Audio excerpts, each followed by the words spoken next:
keadilan ekologis bagi Rinjani sendiri atau gunung ini itu nggak didapat karena aktivitas manusia. Kalau kita ngelihat, karena lagi-lagi itu bahasanya pembangunan ekonomi. Tergantungnya apakah kebutuhan rakyat? Siapa sih yang punya kebutuhan? Iya. Itu yang harus menjadi pertanyaan sekarang. Posisi Bung Beko sepakat kereta gantung atau tidak? Saya tidak sepakat. Ketika kita mengamini adanya pembangunan atau memprioritaskan satu hal, pasti ada yang kita eliminir. Misalkan pembangunan kereta gantung Rinjani. Betul. Pasti kita harus mengorbankan lingkungan. Pembangunan kereta gantung ataupun apalah yang mau dibangun, ketika itu berjalan, kemudian sumber kehidupan yang betul-betul dibutuhkan sama masyarakat, salah satunya adalah air, itu hilang misalnya. Padahal itu kebutuhan yang paling pokok, air. Benar. Bagaimana kalau itu hilang? Kita mau biayain pakai pendapatan ekonomi yang tadi.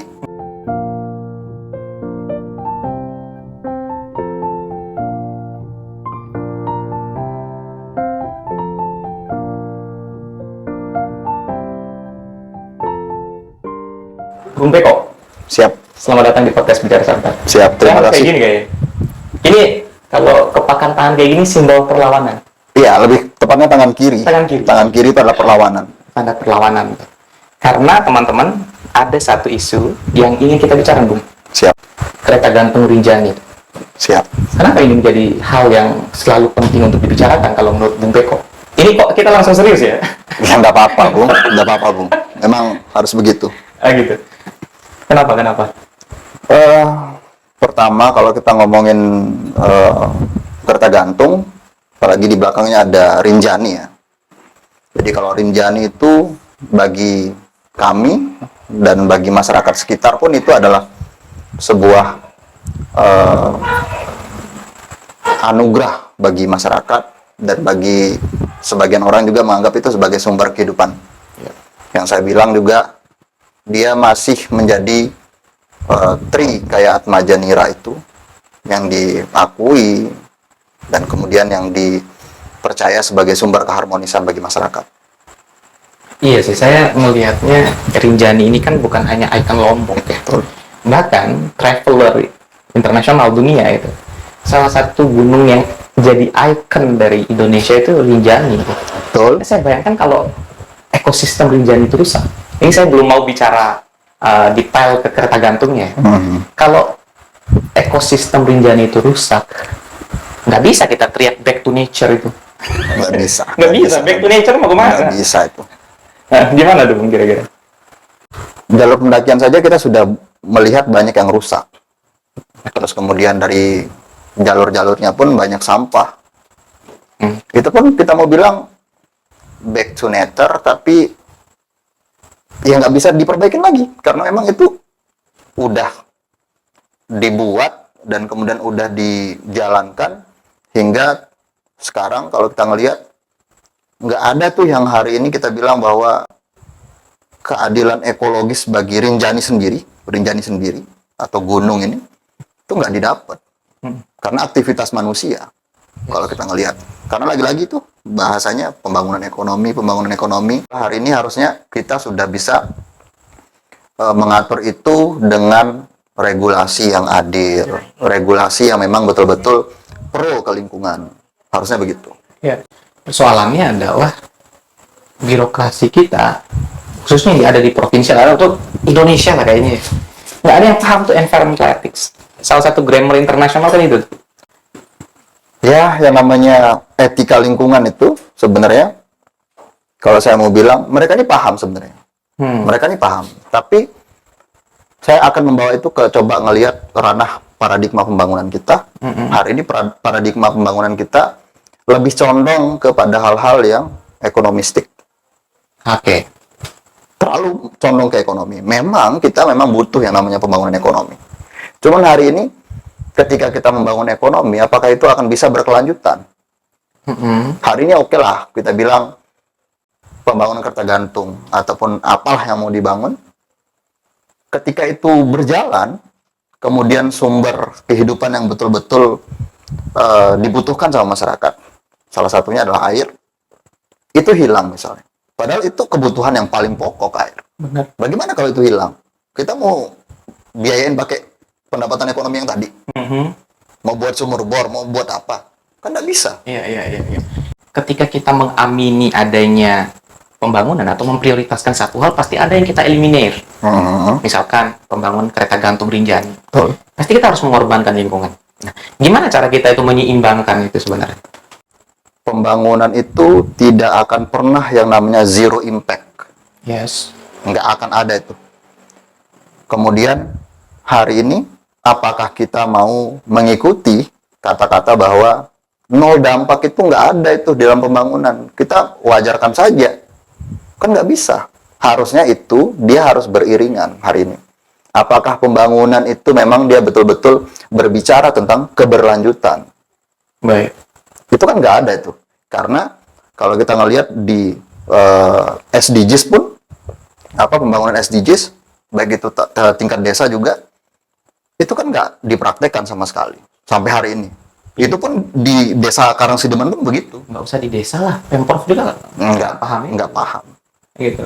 Kalaupun misalkan itu menjadi bagian yang menjadi concern mereka, pembangunan berkelanjutan itu, ya kan pembicaraan terkait dengan kereta gantung ini kan nggak tiba masa tiba akal gitu. Masyarakat tuh harus diajak diskusi dulu. Semua para pemerhati lingkungan, bahkan pemerhati sampah pun itu diajak diskusi. Betul, harusnya begitu. Idealnya begitu memang. Iya.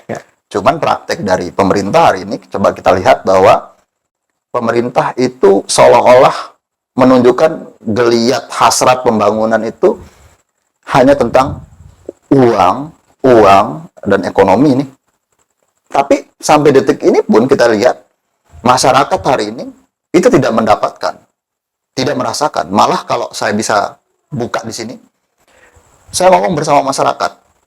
Iya, apapun ada pembangunan itu nanti, ya setidaknya kita bisa jadi tukang parkir lah. Masyarakat ini dia yang punya tempat di sana wilayah kelola mereka. Iya. Tapi mereka hanya punya cita-cita, setidaknya kita bisa jadi tukang parkir kalau kita nggak bisa jadi pekerja di dalamnya. Kan itu membunuh. Iya, membunuh. Kita lihat bahwa di NTB hari ini, NTB hari ini dengan berbagai macam pembangunan, kemudian dengan masifnya, baik itu di sekitar hutan dan pesisir, itu rata-rata mereka membunuh ruang hidup, ruang tangkap rakyat itu sendiri. Ya, kita harus belajar sebenarnya dari kasus Mandalika, Cape Mandalika. Betul. Sirkuit MotoGP itu. Iya, memang megah. Tetapi impact sosial ekonomi untuk masyarakat lokal di sekitar itu kecil bahkan. Hanya jadi sekuniti. Bukan hanya menghina ya, membunuh. Itu ada diksi baru tuh, justru membunuh ya. Iya. Saya harus sampaikan ini. Bahwa ternyata masyarakat hari ini ketika dia dihadapkan dengan pembangunan yang begitu masif, mereka tidak punya keinginan ataupun cita-cita yang jauh melampaui itu. Oke. Katakan misalnya seperti Cape Mandalika. Di Cape Mandalika hari ini kalau Bung mau lihat di sana, di kondisi di lapangan, mereka nggak ngomongin terkait masalah, ya kita jadi manajer lah, kita jadi apalah di dalam itu. Enggak. Tapi mereka bilang, karena ada pembangunan dan perluasan dari Cape Mandalika, ada tanah yang bisa kita jual. Itu kan sudah merusak cara berpikir masyarakat. Apalagi ini pembangunan kereta gantung ini pun di desa, ya bahasanya desa lah, di lokasi itu secara kualitas pendidikan itu masih rendah. Bisa dihitung beberapa orang yang kuliah, bisa dihitung. Itu yang mau saya sampaikan. Persoalan-persoalan yang terjadi di Mandalika ya, sirkuit Mandalika itu. Karena masyarakatnya tidak dipersiapkan, dididik berdekatan dengan industrialisasi otomotif misalkan. Betul. Ya akhirnya kayak gitu aja. Ya. Nah, maksudnya adalah kereta gantung pun seperti itu. Harusnya masyarakatnya juga dididik dulu gitu. Jadi apa? Jadi guide kah? Jadi apalah yang bisa diberdayakan di sekitar situ, misal kalau itu dibangun gitu. Tapi Bung harus ingat bahwa ternyata untuk membangun yang namanya pembangunan ini juga menjadi obrolan di Asia Tenggara, bahwa cara pembangunan yang ada di Indonesia dan beberapa negara-negara di luar itu mereka lebih mengedepankan yang namanya infrastruktur, fisik, Yes, yes. daripada suprastruktur Iya. masyarakat sumber daya manusia. Karena apa? Kalau dia membangun sumber daya manusia, dia butuh waktu yang lama, uang yang banyak, ya, dan banyak lagi hal-hal yang memang tantangannya di masyarakat itu banyak. Jadi daripada ngambil yang lebih lama, ya udah. Atau mungkin kalau kita mau agak lebih kritis, pembangunan infrastruktur yang mengabaikan suprastruktur itu bagian dari kekejaman kapitalisme misalnya. Betul, Jadi kalau kapitalisme itu kuat, rakyat nggak bakalan dibodohin gitu. betul. Yang saya selalu sampaikan di masyarakat, kalau saya pergi ke masyarakat-masyarakat tapak ya, Oke. yang harus kita perjuangkan itu tata kuasa, tata kelola, tata kebermanfaatan, dan tata keberlanjutan. Baik. Dan hari ini itu yang dihabisi. Ya. Itu yang dihabisi. Lalu, apakah kapitalisme itu ingin itu bisa diperjuangkan? Ternyata jawabannya enggak. Justru masyarakat dibiarkan bodoh. Tuh. Yang akhirnya ya udah cita-citanya itu hanya jadi tukang parkir tuh mengerikan. Padahal bangunannya megah sebelah. Oke, saya mau coba lebih dalam ya persoalan kereta gantung itu. Tapi ternyata persoalannya salah satunya AMDAL belum keluar. Belum. Nah ini kan serumit itu kah? Atau kasak kusuk di bawah mejanya, transaksi di bawah mejanya yang justru membuat ini rumit gitu. Bung bilang tadi mungkin ada gesekan-gesekan di bawah meja. Saya rasa mungkin iya. Karena ini adalah beberapa oknum juga yang ketika obrolan terkait pembangunan kereta gantung ini dilakukan, dia tiba-tiba pergi ke Cina. Oke. Ini pimpinan. Iya. Tahu lagi saya orangnya. Dia pergi ke Cina. Oke. Dan apa maksudnya ini? Dia nggak paham bahwa ketika dia melakukan hal-hal semacam itu, kita semakin subjektif terhadap pembangunan ini. Semakin curiga gitu. Betul. Something wrong. Yang menarik itu sekitar beberapa bulan yang lalu ya. Saya pernah baca di media statement dari salah seorang birokrat di Mataram ketika membicarakan isu ini. Apa sih yang ada di Rinjani itu? Di Rinjani itu cuma ada monyet, cuma pohon gitu, cuma hutan gitu. Pemerhati ngelihat ini seperti apa? Kalau saya sih ini orang ini nggak paham nih barang gitu. Kalau kita ngelihat bahasa-bahasa seperti itu memang ya sangat lucu ya mungkin bagi kita. Tapi memang itu cara dia menunjukkan karakter dia sebagai orang di pemerintahan, sebagai pemerintah lah bahasanya. Menunjukkan bahwa kualitas mereka dalam memanajemen, dalam melakukan pembangunan ataupun pengelolaan hari ini itu nggak baik, nggak bagus juga kualitasnya. Jadi saya nggak heran misalkan AMDAL belum kelar sampai hari ini. Di satu sisi karena kasak kusuk di bawah transaksi under table-nya ada, mungkin ya. Kita harus menggunakan kata mungkin biar nggak justified ya. Di sisi lain juga justru SDM pemerintah kita yang nggak nyampe berpikir ekologis gitu loh. Karena mereka memang nggak pernah belajar itu mungkin. Nggak pernah baca buku-buku tentang hukum lingkungan, etika lingkungan, filsafat lingkungan. Mungkin nggak pernah baca itu. Saya harus menyatakan itu. Saya harus sombong terkait masalah itu.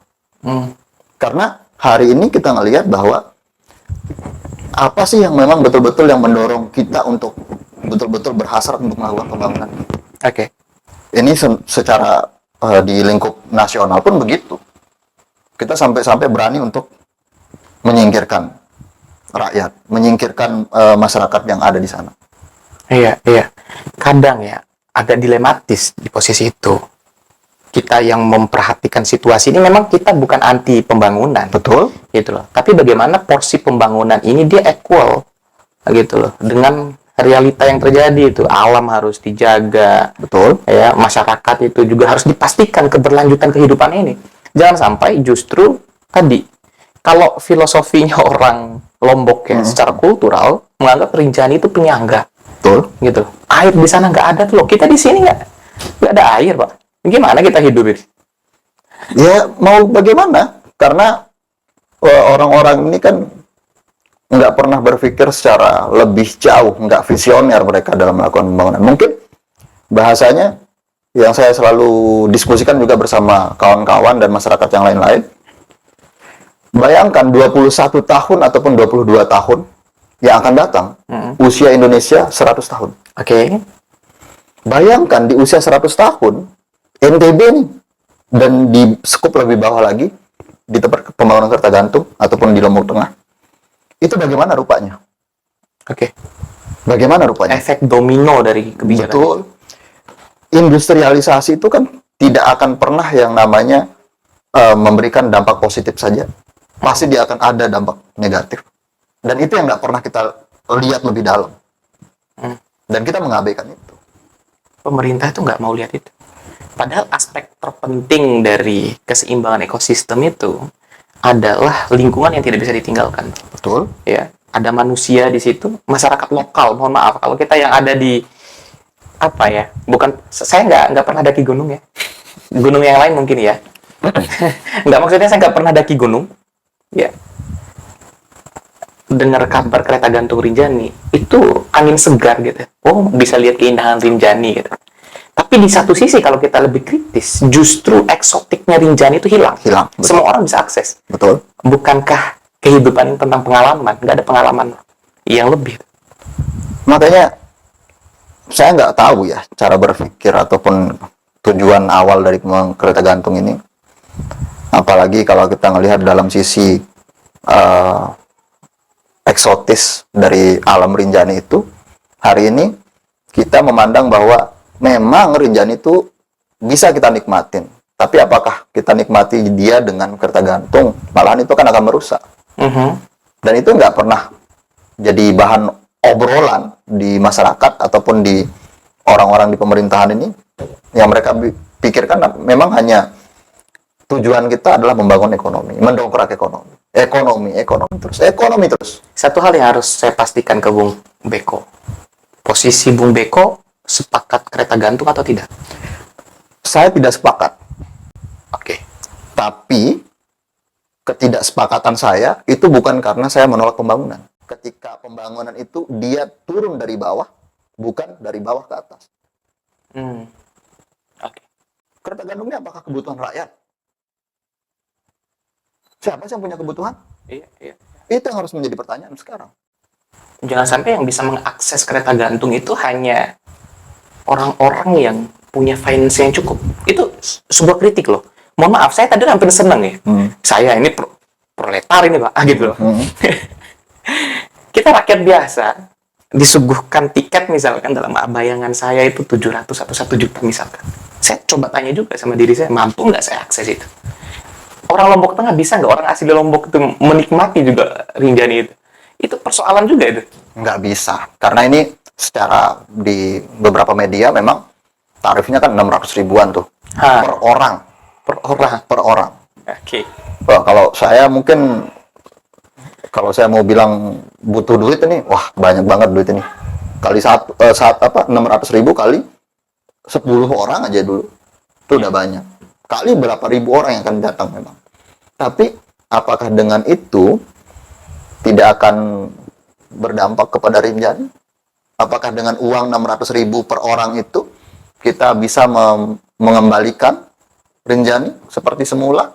Apakah dengan uang 600 ribu itu kita bisa menyembuhkan luka Gunung Rinjani? Iya, karena Rinjani luka. Itu Rinjani terluka itu, Bung. Rinjani terluka itu ya, ketika orang ngedaki dengan cara yang konvensional hari ini, itu sampah itu di mana-mana. Bagaimana dengan misalkan orang bisa naik turun dengan mudah?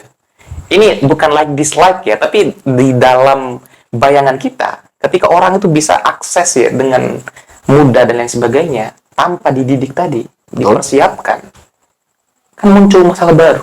Betul. Rinjani tadi bukan lagi tempat yang eksotik, tempat buang sampah jadi. Betul. Gimana tuh, Bung? Makanya hari ini kalau saya bilang juga, Bung, sebenarnya Rinjani itu lebih dari sekedar tempat berwisata ya. Lebih dari itu. Teman-teman kita yang dari Hindu, mereka juga beribadah di atas. Yes. Dan teman-teman juga yang lain mungkin dia punya ilmu spiritual mungkin yang mereka selalu bawa ke atas, yang mereka amalkan di sana. Ini bukan mistis ya, tapi memang itu harus kita hargai karena itu budaya. Ya, bagian dari subculture lokal. Sekarang Gunung Rinjani dibuatkan kereta gantung Saya kebayang nih, ketika orang lagi beribadah misalnya, Iya, iya, coba saya bayangkan itu. Orang ibadah terus kita tiba-tiba naik dari atas, oke. naik kereta gantung nih, kita foto-foto orang. Ibaratnya kalau kita sholat kan nggak husuk kita mungkin. Oke, dan nggak sopan. Orang di bawah, mohon maaf lagi ibadah, terus kita kan kaki di atas tuh. Ibadahnya teman-teman itu pun mereka berdoa tentang bersyukurnya kepada alam hari ini, dan mereka berdoa di sana untuk alam ini tetap terjaga, keberlanjutan dari alam. Itu yang mereka lakukan. Iya, Tapi di sebelahnya ada orang lagi naik begitu. lagi happy. Kan nggak nyocok. Yes, nggak nyocok ya. Lucu. Lombok banget kita ini. Bung sambil ngopi ya. Cuman Bung, sebahaya apa sebenarnya kereta gantung itu? Untuk Rinjani deh. Kalau ngomongin bahaya, kita harus kembali lagi ke tahun 2018 pasca gempa. Pas gempa lah. Di tahun itu kita melihat keadaan Gunung Rinjani itu banyak yang longsor. Terus kemudian struktur tanahnya itu banyak yang apa ya bahasanya? Kalau bahasa kita di sana itu gembur dia. Nggak kuat. Iya, iya. Itu saja pasca gempa aja masih begitu. Apalagi nanti di pembangunan kereta gantung. Dan kemudian bisa dilihat, bisa dicek di media pun, investornya mengatakan bahwa harus banyak memang yang kita dalami terkait masalah kajian terhadap lingkungan yang ada di Gunung Rinjani untuk pembangunan kereta gantung, karena beberapa material tanah di bebatuannya di sana itu banyak yang longsor. Iya. Bahasanya itu rapuh gitu ya. Tidak cocok sebenarnya. Nggak cocok. Karena itu sebenarnya yang kita tuntut itu adalah amdalnya mana. Ini jangan kebijakan tanpa amdal, ujung-ujungnya kayak yang terjadi di nasional gitu, diributkan gitu kan. Hutan udah hancur misalkan. Nah, kita tanam singkong, yang keluar yang lain gitu. Kira-kira gitu itu. Ya. Itu loh maksudnya. Kayunya kita nggak tahu kemana tuh. Hari ini kalau teman-teman mungkin yang menonton ini mungkin bisa menelaah lebih dalam lagi. Di sana kalau kita bisa lihat 500 hektar dan kemudian panjangnya 10 sampai 12 kilo. Bluetooth disconnected. Terminal awalnya pasti permanen dan terminal akhir pun pasti Permanen. Bluetooth connected. Dan bayangkan tiang penyangga untuk kereta gantung itu berapa kedalamannya, Yes, ditancap harus dalam itu. dan dia akan menggunakan lewat udara atau lewat darat untuk membawa materialnya, alat-alatnya. Oke. Itu harus diperhatikan, Dan alat-alatnya itu gede-gede. pasti. Dan ini gunung kita ini bukan seperti gunung yang ada di Cina yang bebatuan ya. Ini tanah. Nah. Dan di dalam itu ada aliran air. Kalau bahasanya teman-teman kita kan uap air. Justru di bawah tanah itu ya. Urat air. Apalagi kalau jalur pendakian melalui Karangsideman, Lantan, Bluetooth connected. itu saya berani pastikan kita paling banyak mata air. Mata airnya lebih banyak. Mata airnya. Dampaknya misalkan kalau kereta gantung ini dibangun misalkan tanpa analisis lingkungan yang bagus, bisa juga akhirnya mematikan mata air. Betul. Harus diperhatikan lebih jelas, Bung. Karena apa? Yang namanya air ini dia itu rentan banget sebenarnya. Bluetooth disconnected. Aliran mata air itu dia rentan sekali. Ya. Karena kalau kita sudah tanam saja yang permanen misalnya ataupun tiang penyangga itu, ketakutan terbesar kita nanti ada urat air yang mungkin stop sampai sana, berhenti sampai sana. Yang harusnya berlanjut sampai ke bawah, tapi di stop. Ini kalau bicara tentang kereta gantung sebenarnya nggak kelar. Betul. Cuman saya mau minta closing lah dikit, Bung Beko. Persoalan kereta gantung ini kan sebenarnya isu krusial, khususnya untuk Lombok. Saya percaya bahwa Rinjani ini, kalau secara spiritual tadi kata Bung, selain itu juga secara ekologis, itu adalah penyangga Lombok ini. Gitu. Saya bayangkan di Bima itu, ya di kampung saya, itu kalau 2 jam itu hujan, Bung. Itu orang itu udah naikin berkasnya di atas lemari, takut banjir. Takut banjir. Saya sih nggak mendoakan itu terjadi di Lombok gitu. Tetapi bila pembangunan satu, pembangunan dua, pembangunan yang tidak memperhatikan lingkungan itu dibiarkan, potensi hal serupa bisa terjadi di Lombok. Gimana tuh? Hal-hal semacam itu kita bukan harus kita bilang itu berpotensi, tapi itu akan terjadi. Oke. Pembangunan yang ada di NTB hari ini, pembangunan yang ada di Lombok Tengah, terus kemudian di samping juga di Lombok Barat, di Lombok Timur pun begitu. Hari ini nggak pernah berlandaskan terhadap lingkungan hidup. Nggak ada itu. Karena saya selalu bilang bahwa pemerintah hari ini tidak pernah berkomitmen dalam perbaikan dan perlindungan lingkungan hidup. Apalagi ketika kita melihat hari ini pemerintah beberapa regulasi-regulasi yang muncul itu tidak pernah pro terhadap lingkungan. Oke. Begitupun kereta gantung hari ini muncul dan kemudian bisa dieksekusi hari ini, itu dia menunggu regulasi Omnibus Law, Bung. Baik. Ketika sebelum Omnibus Law, mereka nggak bisa nih. Iya. Sekarang Omnibus Law muncul, mereka melakukan kajian konsultasi penyusunan dokumen AMDAL, itu hanya masyarakat yang terdampak yang hari ini kita bilang mereka nggak bisa ngomong seperti kita ini, Bu. Nggak punya kajian kritis. Iya. Nggak punya, Bu. Dan mereka itu disuruh ikut dalam konsultasi penyusunan dokumen AMDAL. Ya mentok-mentok mereka minta air.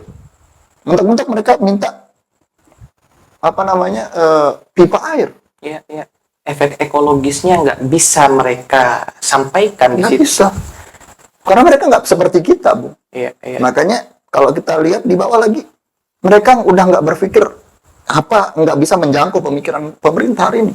Akhirnya yang dikeluar itu akhirnya ya yang penting bisa jadi tukang parkir udah syukur alhamdulillah. Betul.